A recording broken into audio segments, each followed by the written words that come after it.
nivel del tejido cerebral o del tejido encefálico,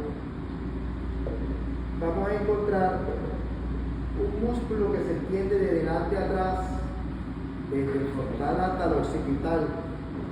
En esos modelos podemos observar el vientre frontal y el vientre occipital. Ven del lado izquierdo una fase blanca, es el hueso. Entonces, las envolturas, el perimicio, el epimicio y el endomicio se fusionan y terminan, ¿no es cierto?, arropando a ese músculo. Entonces usted ve esa fase gris encima de la cabeza, donde está el músculo, que es una aponeurosis, termina en una sábana extendida, denominada aponeurosis, especialmente este músculo.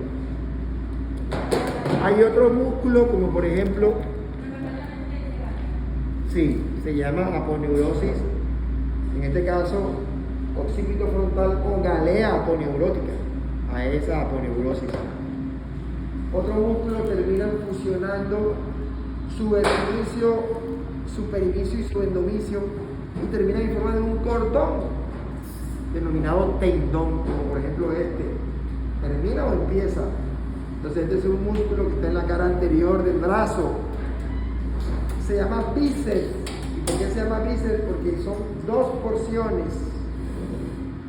Una porción corta, medial, y una porción larga, que es lateral. Esas porciones empiezan a través de un cordón, que es el tendón. Obviamente este tendón de la porción corta del bíceps es la fusión del perimicio, del epimicio y del endomicio.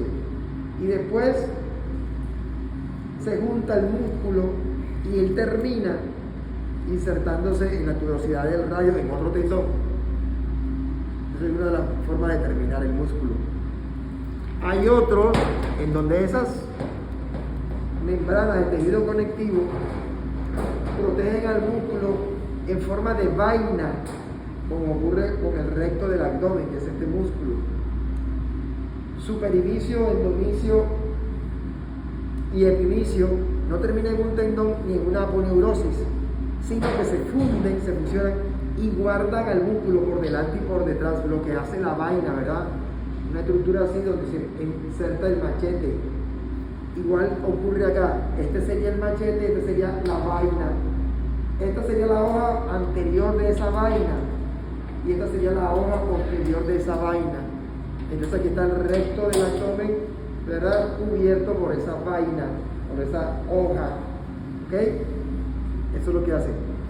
Y otros, por ejemplo, como este, de la cara lateral del muslo, este empieza acá, se llama tensor de la fascia lata, no termina en un tendón, tensor de la fascia lata, no termina en un tendón, sino que sus envolturas, el perimicio, el epimicio y el endomicio, lo envuelve y lo adosa a esta estructura lateral del muslo, formando una especie de cinta. Por esa razón a esta estructura se le denomina cintilla iliotibial, porque se tiene desde el ilion hasta la tibia, o tracto iliotibial. Entonces mira cómo se adhieren, los músculos se adhieren al tejido óseo, ¿verdad? Por diferentes maneras. De otra forma, los músculos no todos son iguales, desde luego. Hay unos que son alargados, se denominan, ¿verdad?, de a dónde van, ¿sí? Algunos se denominan por la función que hacen. Entonces, por ejemplo, en ese modelo de la cara que usted tiene ahí, la comisura labial la puede observar. Al lado de la comisura sale un músculo delgado que se funde después en la zona muscular de la mejilla. Ese músculo se llama risorio. ¿Qué hace?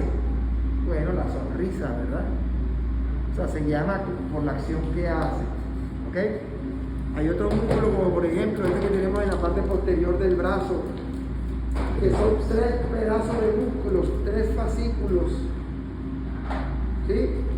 Entonces uno de esos vientres se llama porción larga, el otro se llama vasto lateral y el otro se llama vasto medial.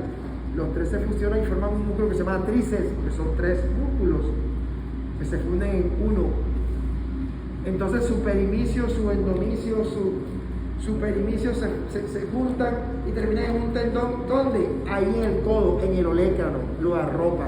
Termina por un tendón, ¿verdad? Y se llama, por la función de tres músculos, por eso se llama tríceps. ¿Okay? Tríceps. ¿Perdón? ¿De quién? El tendón es el tendón del tríceps o el tendón del bíceps, ¿verdad? ¿Ok? Hay otro músculo en la parte posterior de la pierna que conforma la pantorrilla. Esos son dos músculos gemelos que se unen a otro músculo que está delante de ellos, que es el sóleo. Ahorita lo podemos ver. Los tres se funden y forman, ¿verdad?, un tendón que termina donde, en el calcáneo. Por tal razón que ese tendón se denomina tendón calcáneo, tendón de Aquiles o tendón del tríceps, porque son tres, dos gemelos y el sóleo. Tríceps sural con S. Así se llaman, gemelos o gastronemios.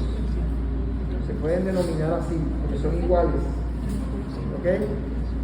Entonces mira cómo se denominan esos músculos. ¿Bien? Eso es un músculo que está aquí en la parte lateral. Una pregunta, así como nosotros, por ejemplo, con los accidentes diferenciamos los huesos izquierdos de los derechos, en los músculos, ¿cómo se diferencia? En los músculos hay que hacer disecciones, como están fijados ahí, porque tú no vas a encontrar un músculo tirado, por ejemplo, en la mesa de disección solo. Siempre va a haber una referencia, unido, ¿verdad?, a la parte ósea, ¿no es cierto?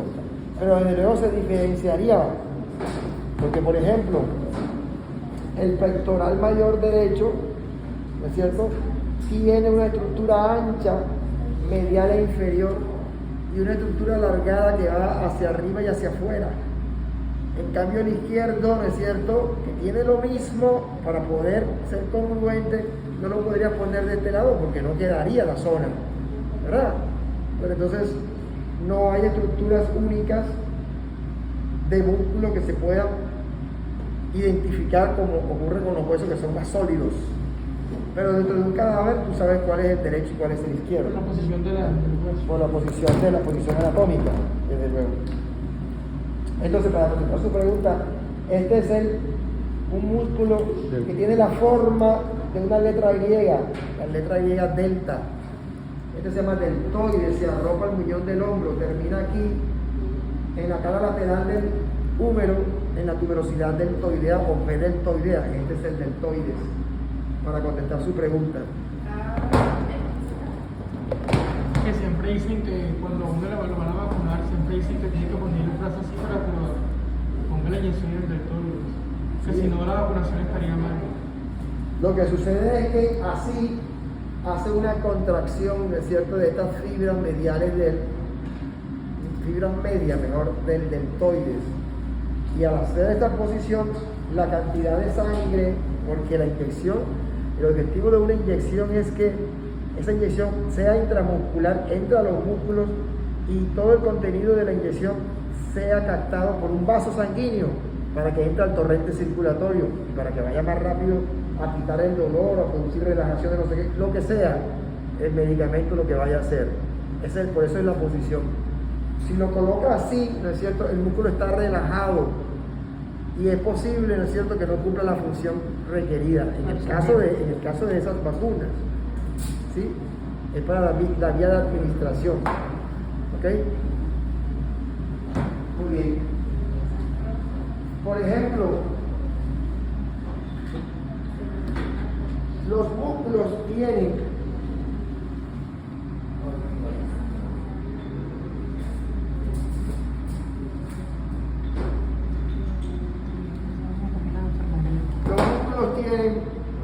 algunas estructuras.